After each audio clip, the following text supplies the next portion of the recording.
Prime Video's four-part Jack Ryan thriller quietly beats every movie version in one major way. Jack Ryan used to be one of Hollywood's most recycled protagonists, with four actors across 5 films and absolutely zero staying power. Then Prime Video handed the role to a guy best known for staring at a camera on NBC's The Office. John Krasinski has now logged more time as Tom Clancy's CIA analyst than Harrison Ford, Alec Baldwin, Ben Affleck, and Chris Pine combined, logging 4 seasons and 32 episodes of Tom Clancy's Jack Ryan on Prime Video. Instead of dropping auditioning action heroes into constantly rebooted IP, creators Carlton Cuse and Graham Rowland took their time, building an entire series around Krasinski's on-screen charm and surprising physicality. The character is better for it, and so are the fans, which makes the franchise's next act even more exciting. Jack Ryan needed a long-form TV evolution beyond the movie reboots. To understand why Krasinski's take on the desk junkie-turned-globetrotting spy works so well, we have to look at all the Jack Ryan replicants that came before. Baldwin introduced the character in The Hunt for Red October and promptly handed the keys to Ford, who headlined 2 films before Affleck slid in for The Sum of All Fears, and Pine wrapped the character's theatrical era with Shadow Recruit. Each iteration treated Jack Ryan like a relay baton, passed off before anyone could get totally comfortable in his shoes. The stories reset, the supporting casts evaporated, and whatever emotional stakes the previous actor had built got recycled or outright trashed. The IP survived, but no one had the narrative resilience to make the literary icon their own. All 4 seasons of Prime Video's Jack Ryan build a more human hero. Krasinski's Jack Ryan did the opposite. When the series premiered in 2018, Ryan was a desk analyst dragged into the field by a terror plot he'd flagged before anyone else was even paying attention. The Suleiman storyline of Season 1 gave Krasinski a protagonist who was right about everything and trusted by almost no one. It also gave audiences an in.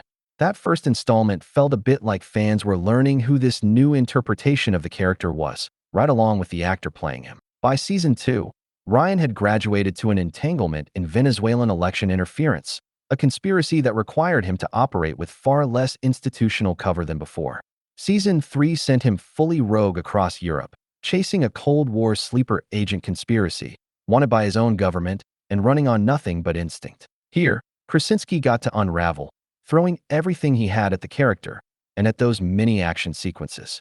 Come Season 4, the crisis moved closer to home, with CIA corruption dismantling the institution Ryan had spent 3 seasons trying to serve, putting Krasinski in the tough spot of taking all of his external work from seasons past and turning it internal. What's notable across all of it isn't just the geopolitical plotting. It's the way Krasinski fine-tunes Ryan's particular brand of exhaustion and conviction depending on where the season's crisis is coming from.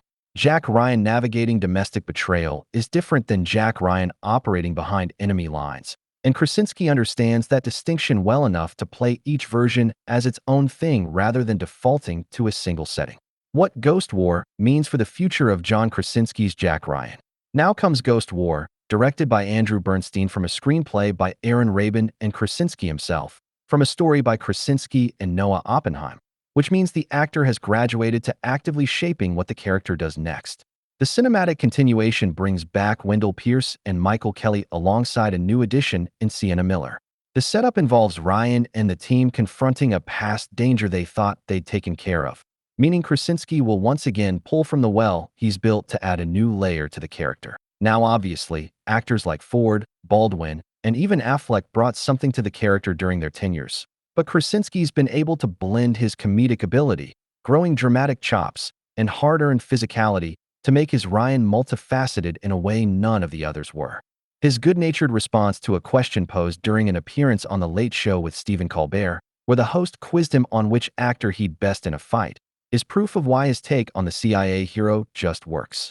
While he jokingly said he'd fight all of them at once, he named Ford as the one who'd give him the most trouble, which is both the correct answer and a fairly good encapsulation of why Krasinski has become the definitive version of the character. He's self-aware enough to know he's in rarefied, slightly absurd company, and confident enough not to pretend otherwise. None of this is to suggest Prime Video's Jack Ryan belongs in a conversation with the prestige spy drama heavyweights. What it has done is build a franchise around a single performer's ability to carry continuity across years. That's something 5 films with 4 actors never managed. Ford would probably win in a fight, but Krasinski has the longest run, and in franchise terms, that matters.